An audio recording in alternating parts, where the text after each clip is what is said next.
அனைவருக்கும் வணக்கம்.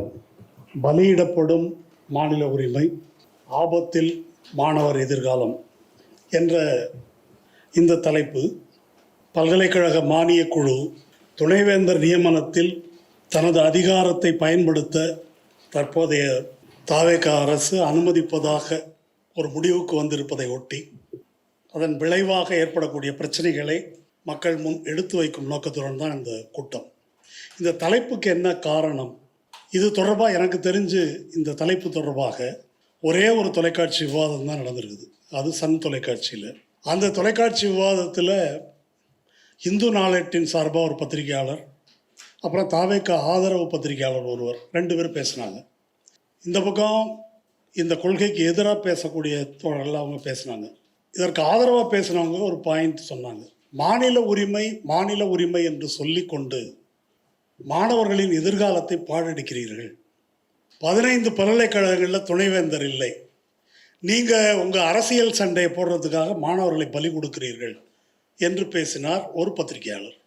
இன்னொரு பத்திரிகையாளர், அதான் உங்கள் கொள்கை தோத்துருச்சுல்ல, தேர்தலில் டெல்லி வர்சஸ் தமிழ்நாடுன்னீங்க, இளைய தலைமுறை அதை நிராகரித்து விட்டது அல்லவா, திரும்ப அதையே பிடிச்சிட்டு தொங்குறீங்க அப்படின்னு இன்னொருத்தர் கேள்வி எழுப்பினார்.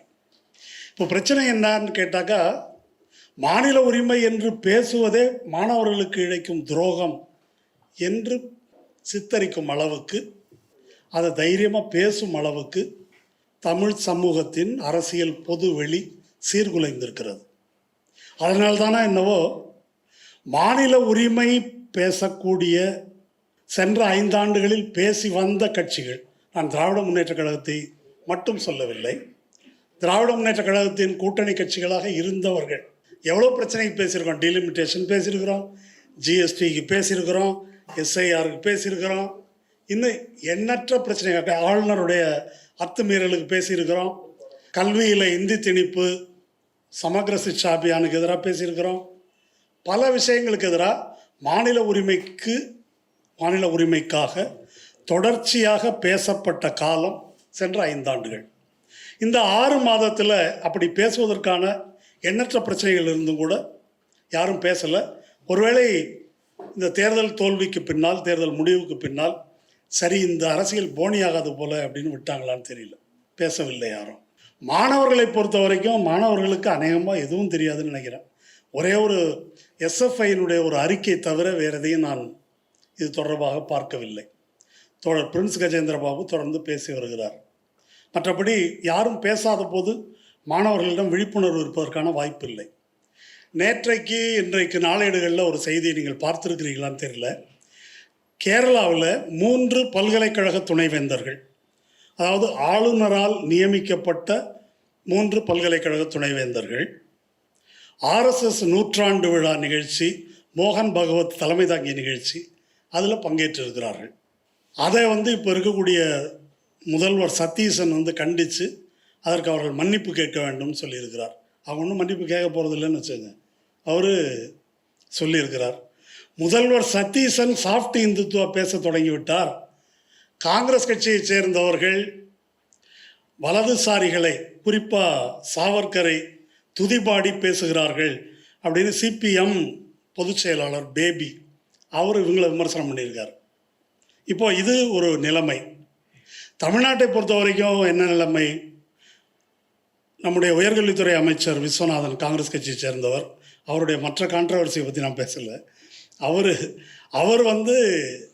இந்த மாதிரி இந்த பல்கலைக்கழக துணைவேந்தருக்கான சர்ச் கமிட்டி அதன் எண்ணிக்கையை 3ஐ 5ஆக உயர்த்துவது, அதில் பல்கலைக்கழக மானியக் குழுவுக்கு ஒரு நாமினியை அனுமதிப்பது அப்படின்னு ஒரு முடிவு எடுத்திருக்கிறோம். அதன் காரணமாக ஆளுநரோடு பேசி சுமூகமான ஒரு முடிவு எடுக்கப்படும். 15 பல்கலைக்கழகங்களுக்கும் துணைவேந்தர்கள் விரைவிலேயே நியமிக்கப்படுவார்கள் அப்படின்னு அவர் பேசியிருக்காரு. இது தொடர்பாக 2 மீட்டிங் நடந்திருக்குது. இந்த உயர்கல்வி அமைச்சகத்தின் மீட்டிங் முதல்வர் விஜய் தலைமையில் நடைபெற்றிருக்குது. அதை Indian express, new Indian express report பண்ணியிருக்காங்க. அந்த கூட்டங்களில் தான் இந்த முடிவு எடுக்கப்பட்டிருக்குது.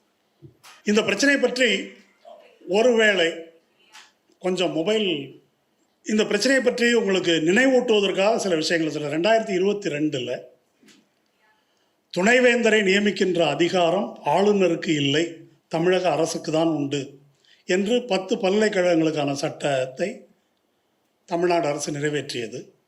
அதை RN ரவி போட்டு வச்சுருந்தார். என்னங்க போட்டு வச்சுருக்கீங்கன்னா, போட்டு வச்சுருந்தா நான் ஒத்துக்கலைன்னு அர்த்தம் அப்படின்னு பதில் சொன்னார். அதுக்கு பிறகு என்ன செஞ்சார், சட்டமன்றத்துக்கு திருப்பி அனுப்பினார். சட்டமன்றம் அதை அப்படியே நிறைவேற்றி அவருக்கு திருப்பி அனுப்பியது. அதன் பிறகு அதை அவர் குடியரசுத் தலைவருக்கு அனுப்பினார். இது முறைகேடு என்று சொல்லிட்டு உச்சநீதிமன்றத்தில் தமிழக அரசு முறையிட்டது. அதில் தான் பார்த்திவாலா மகாதேவன் பெஞ்ச் அளித்த தீர்ப்பு. அந்த தீர்ப்பு என்ன சொன்னது, அப்படி வரம்பற்ற முறையில் கிடப்பில் போட்டு வைப்பதற்கான அதிகாரம் ஆளுநருக்கும் கிடையாது, குடியரசுத் தலைவருக்கும் கிடையாது. குறிப்பிட்ட கால அளவிற்குள் 3 மாதம் அந்த எல்லைக்குள்ளே அவர்கள் அதன் மீது முடிவெடுக்கவில்லை என்றால் அது ஏற்றுக்கொண்டதாக கருதப்படும் என்று சொல்லி, எனவே இந்த 10 மசோதாக்களும் ஏற்றுக்கொண்டதாக கருதப்படுகிறது என்று தீர்ப்பளித்தார்.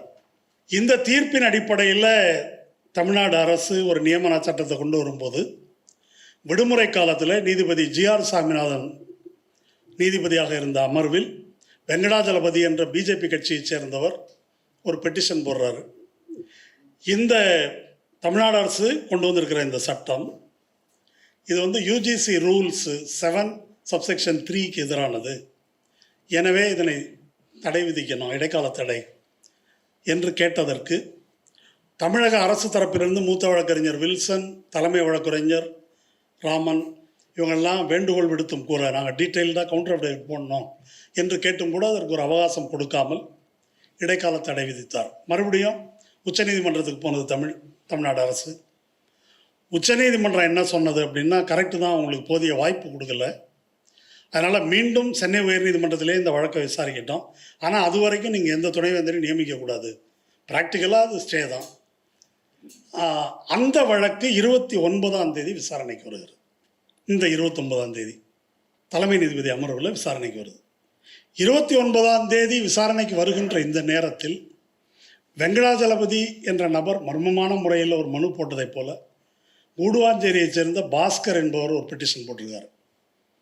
அந்த பெட்டிஷன் என்ன அப்படின்னு சொன்னால், யார் நியமித்தாலும் சரி, துணைவேந்தரை அரசு நியமித்தாலும் சரி, ஆளுநர் நியமித்தாலும் சரி, அதை கண்காணிப்பதற்கு ஓய்வு பெற்ற உயர்நீதிமன்ற தலைமை நீதிபதி ஒருவர் நியமிக்கப்பட வேண்டும் அப்படின்னு ஒரு பெட்டிஷன் போட்டிருக்காரு. இது எந்த சட்டத்துக்குள்ளும் எந்த முறைக்குள்ளும் வராது. ஆனால் உயர்நீதிமன்றம் அந்த மனுவை ஏற்றுக்கொண்டு, நல்லது, உங்கள் வழக்கையும் 29ஆம் தேதி சேர்த்து விசாரிக்கிறோம் என்று ஏற்றுக்கொண்டிருக்கிறார்கள். அப்போது இப்படி இந்த ஆட்டம் ஆடப்படுகிறது. இந்த சூழலில்தான் இந்த வழக்கு விசாரணைக்கு வரப்போகிறது என்ற சூழலில் அதற்கு முன்னாலேயே 5 பேர் போடுறோம், சுமூகமாக முடிச்சுக்கலாம் என்று உயர்கல்வித்துறை அமைச்சர் பேசுகிறார். இன்னொரு பக்கம் 20ஆம் தேதி நாடாளுமன்றத்தின் மழைக்கால கூட்டத்தொடர் தொடங்குகிறது.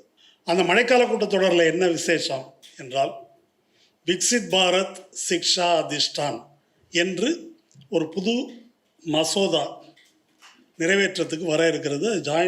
பார்லிமெண்ட்ரி ஸ்டாண்டிங் கமிட்டியில் விவாதத்தில் இருக்குது.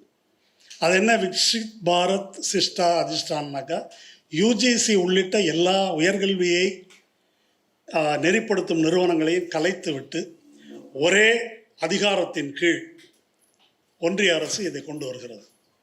அது என்னன்றதை நம்ம பின்னால் பேசுவோம். அப்போது இந்த மாதிரி ஒரு சூழலில்தான், அபாயகரமான சூழலில்தான் நாம் இருக்கிறோம். ஆனால் இது எது பற்றியும் விவாதம் நடக்கலை. கடந்த திராவிட முன்னேற்ற கழக ஆட்சியின் போது 2-3 விஷயத்தை நம்ம சொல்லலாம். வக்ஃபு பில் வந்தது.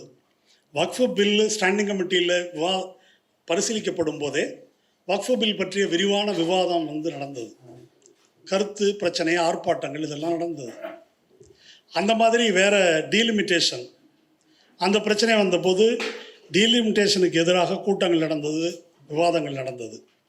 ஆனால் இன்றைக்கு இது மிக பாரிய பிரச்சனை. இது என்ன பாரிய பிரச்சனைன்னு சொன்னால், நம்முடைய எதிர்கால இளம் தலைமுறையை, உயர்கல்வி கற்பவர்கள் அனைவரையும் மாநில உரிமை பறிப்பது மட்டுமல்ல, முற்று முழுதாக அவர்களுடைய மூளைகளை சங்கி மூளைகளாக மாற்றுவதற்கான ஒரு சதித்திட்டம்.